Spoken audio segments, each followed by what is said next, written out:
Hello everyone, Assalamu alaikum. Welcome to my new another blog. আশা করছি সবাই ভালো আছেন।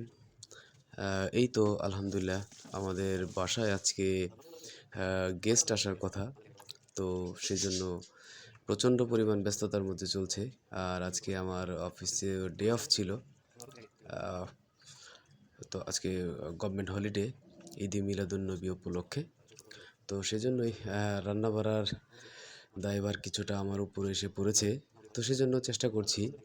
তো আহ, গিন্নিকে আজকে একটু কাজে সহযোগিতা করার জন্যে। আসলে ও তো সারাক্ষণই কর্মব্যস্ততার মধ্যে থাকে। ঘর গোছানো, বাসা বাড়ি সামলানো, পরিবার সামলানো, বাচ্চা সামলানো সব কিছুই করে ও। তো আমার যেদিন অফ থাকে সেদিন আমি চেষ্টা করি ওকে কিছু না কিছু কাজে সাহায্য সহযোগিতা করার জন্যে। তো সব কিছু মিলে আজকে গেস্টের আবির্ভাবের উপলক্ষে যে কর্মযজ্ঞ হচ্ছে, তো সেই কারণে ওকে আজকে আমি নিজে থেকেই গিয়েছি ওকে সাহায্য করার জন্যে কাজে। আহ, তো এই তো ও আবার পাশাপাশি আমার সাথে ও টিক্কা কাবাবের ডোটা বানাচ্ছে। আর আমি বিফটা একেবারে মাখিয়ে ম্যারিনেট করার চেষ্টা করছি। তো এটা কি আবার মানে একসাথে মাখিয়ে বসে একদম কষায় কষায় রান্না করাটা আমার খুব পছন্দ। এটা খুব বেশি ঝোল হবে না। আহ, তো আমি এটা চেষ্টা করেছিলাম রান্না করার জন্যে। তো তো দেখতেই পাচ্ছেন বেশ ভালো হয়েছে। আর ওইদিকে ওর কাবাবটাও রেডি হয়ে গিয়েছে। তো চাইছিলাম একটা পরীক্ষামূলকভাবে একটা ট্রাই করার জন্যে। তো সেটাই আর কি ভেজে চেষ্টা করছি। আর এটা অবশ্যই আমি ট্রাই করব না।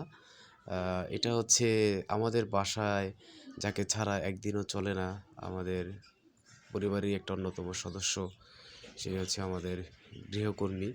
তো তাকে দিয়ে আমি সবসময় মানে চেষ্টা করি আমার মানে বেস্ট রেসিপিগুলা ওনাকে দিয়ে আর কি ট্রাই করানোর। তো উনি আমাকে খুব ভালো ভালো ভোট দেন। তো ভালো হইলেও ভোট দেয়, খারাপ হইলেও ভোট দেয়। সেজন্য তাকে ট্রাই করে। এদিকে আবার মইনের জন্য সবজি এবং চিকেন মিক্সড করা খিচুড়িও বসায় দেওয়ার চেষ্টা করছিলাম। মানে সব কাজগুলো আসলে একসাথেই করে মানে শেষ করে ফেলার উদ্দেশ্যে। এই যে এইটা দেখতে পাচ্ছেন, উনি হচ্ছে আমাদের আমার চাচি হয়। সে প্রথম আর কি কাবাবটা টেস্ট করে দেখলো। চাচি ভালো হয়েছে তো নাকি? হ্যাঁ মজা হয়েছে বললো। না না না, এটা এইটা তোমার চাচি বানাইছে। আমি বানাইছি কিন্তু কিন্তু আমি ভেজে দিছি আর কি। যাই হোক, এদিকে আমার মাংস রান্নাটাও প্রায় শেষ পর্যায়ের দিকে। আমি আসলে বিফের মধ্যে রসুন আস্ত রসুনগুলো আমার খুব বেশ ভাল লাগে। এটা যখন রসুনটা যখন আঙ্গুল দিয়ে চাপ দেওয়া হয়, রসুনটা বেরিয়ে আসে খোসা থেকে, তখন এটা কম্বিনেশনটা খুব ভালো লাগে আমার। আর একদিকে পোলাও বসানোর চেষ্টা করেছিলাম।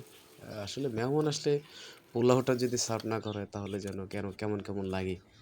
মেহমান আসলে অবশ্যই এই পোলাও ভাতটা তাদের সামনে প্রেজেন্ট করা ছিল। এই দেখুন পোলাওগুলো বেশ ঝরঝরে হয়েছিল। আর এই মাংসটাও একদম গ্রেভি হয়েছিল। তার সাথে ইলিশ মাছ ভাজা ছিল, আর মুরগির মাংস ছিল। তো সবগুলো আসলে দেখানো সম্ভব ছিল না। তো আলহামদুলিল্লাহ এই তো একে একে আমাদের টেবিলটা গোছানো হয়ে গেছে। আর এদিক দিয়ে খাবারও একে একে